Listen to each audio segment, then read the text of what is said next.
कभी ऐसा लगा है कि जिंदगी बस ये रोज की भागदौड़ी नहीं है, कि हम इससे कहीं ज्यादा के लिए बने हैं।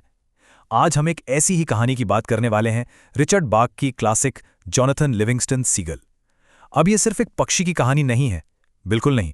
ये तो हम सब के अंदर के उस जुनून की कहानी है, वो जुनून जो हमें अपनी हदें तोड़ने और एक बड़े मकसद को हासिल करने के लिए उकसाता है।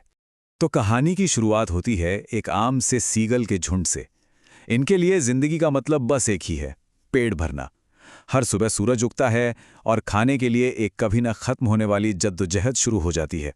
जरा इस सीन को इमेजिन कीजिए। हजारों सीगल हैं, एक मछली पकड़ने वाली नाव पर टूट पड़ रहे हैं।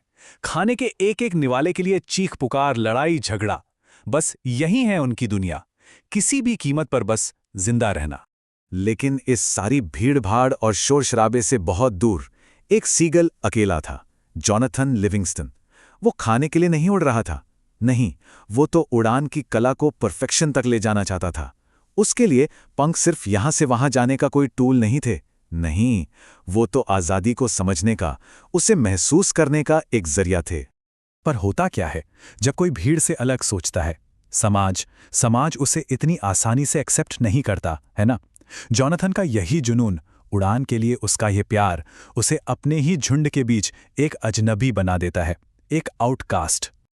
और यहां पर दो सोच का टकराव बिल्कुल साफ नजर आता है। एक तरफ है झुंड, जिसके लिए जिंदगी का मतलब है खाना और किसी तरह जिंदा रहना। उनके लिए उड़ान बस पेट भरने का एक तरीका है। और दूसरी तरफ है जॉनथन, जिसके लिए जिंदगी सीखने और खुद को खोजने का सफर है। और उड़ान तो उस आज़ादी तक पहुंचने का रास्ता है। तो जिसे झुंड कहता है गैर जिम्मेदारी, जॉनथन उसे अपनी जिंदगी का सबसे बड़ा मकसद, अपनी सबसे बड़ी जिम्मेदारी मानता है। तो जब झुंड के बड़े बुजुर्ग उसे उसकी इन गैर जिम्मेदाराना हरकतों के लिए बुलाते हैं ना, तो जॉनथन पलटकर एक ऐसा सवाल पूछता है जो उनकी पूरी दुनिया हिला देता है। यह सवाल उनकी छोटी सोच पर एक सीधा और जोरदार वार था। और फिर उसे झुंड से निकाल दिया जाता है, उसे बहिष्कृत कर दिया जाता है। लेकिन पता है, इसी अकेलेपन में उसे एक ज्यादा गहरी, ज्यादा सुकून देने वाली जिंदगी मिलती है। बोरियत से, डर से, गुस्से से, इन सबसे आजाद होकर वो असल में जीना सीखता है। और यहीं से कहानी एक बहुत ही मिस्टीरियस, एक नया मोड़ लेती है। एक शाम जब वो अपनी उड़ान की बुलंदियों पर था, जॉनथन अपनी इस दुनिया की हदों के पार चला जाता है। और वहां उसे मिलते हैं दो बहुत ही चमकीले सीगल, जो उसे एक बिल्कुल ही अलग डायमेंशन में, एक नए लेवल ऑफ एग्जिस्टेंस पे ले जाने आए थे। इस नई दुनिया में पहुंचते ही जॉनथन का शरीर वो बदल जाता है। अब वो पॉलिश की हुई चांदी की तरह शाइन करता है, हवा से भी तेज और पहले से कहीं ज्यादा कीपेबल। ये सिर्फ एक फिजिकल चेंज नहीं था, ये एक स्पिरिचुअल ट्रांसफॉर्मेशन था। सोचिए, अब वो आधे एफर्ट में डबल स्पीड हासिल कर सकता था।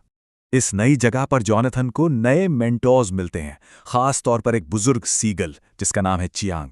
और चियांग उसे जिंदगी के, एग्जिस्टेंस के असली मतलब के बारे में सिखाता है।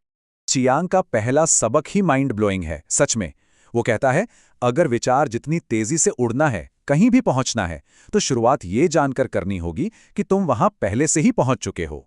जरा सोचिए इस बात को।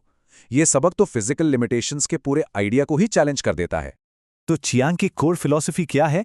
वो ये है कि हमारा असली यूप ये हड्डियों और पंखों से बना लिमिटेड शरीर नहीं है, बिल्कुल नहीं। हमारा असली सेल्फ, हमारा सच्चा स्वरूप तो आज़ादी का एक अनलिमिटेड आइडिया है। एक ऐसा आइडिया जो टाइम और स्पेस की हर हद से परे है, हर जगह एक साथ मौजूद है। अब इस ज्ञान को पाने के बाद जॉनथन एक बहुत बड़ा फैसला लेता है। वो उस दुनिया में वापस लौटने का फैसला करता है जिसने कभी उसे बाहर निकाल फेंका था। लेकिन इस बार वो एक टीचर बनकर लौटता है, अपनी नॉलेज को शेयर करने के लिए। तो उसका सिखाने का तरीका क्या था? 3 सिंपल स्टेप्स।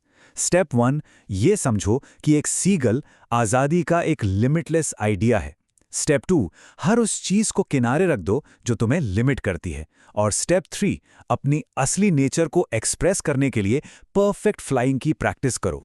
उसके जो पहले स्टूडेंट्स थे, वो भी उसी की तरह 6 आउटकास्ट्स का एक छोटा सा ग्रुप था। वो सब हाई परफॉर्मेंस फ्लाइंग सीखने के लिए बहुत ईगर थे, लेकिन शुरू में इसके पीछे की फिलॉसफी को समझने में उन्हें थोड़ी मुश्किल हुई। तब जॉनथन ने उन्हें सिखाया कि उड़ान असल में उनके सच्चे सेल्फ का एक एक्सप्रेशन है। और ये सब हमें कहानी के सबसे पावरफुल कंक्लूजन तक ले आता है। एक ऐसा कंक्लूजन जो जॉनथन के सफ़र को हम सबके यूनिवर्सल ह्यूमन एक्सपीरियंस से जोड़ देता है। पता है, इस किताब का डेडिकेशन ही सब कुछ कह देता है। लिखा है उस असली जोनाथन सीगल को जो हम सभी के भीतर रहता है। ये एक सीधा सा रिमाइंडर है कि सेल्फ डिस्कवरी का, अपने पैशन को ढूंढने का ये सफ़र, ये सिर्फ एक पक्षी का नहीं बल्कि हम में से हर एक का है। तो आखिर में टेकअवे क्या है? यही कि जॉनथन की कहानी सिर्फ एक सीगल की कहानी नहीं है। ये कहानी हर उस इंसान की है जो एक बड़े पर्पस के लिए जीने की हिम्मत करता है, जो समाज की बनाई हुई लकीरों से आगे देखने का साहस रखता है।